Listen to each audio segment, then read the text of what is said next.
జీవితం అన్నింటినీ పరిచయం చేస్తుంది.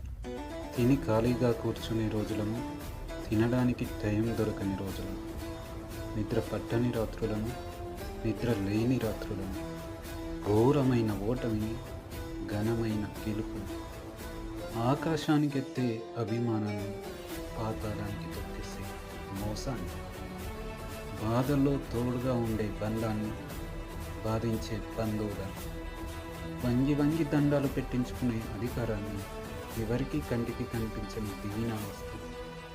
జీవితం అన్నింటినీ పరిచయం చేస్తుంది.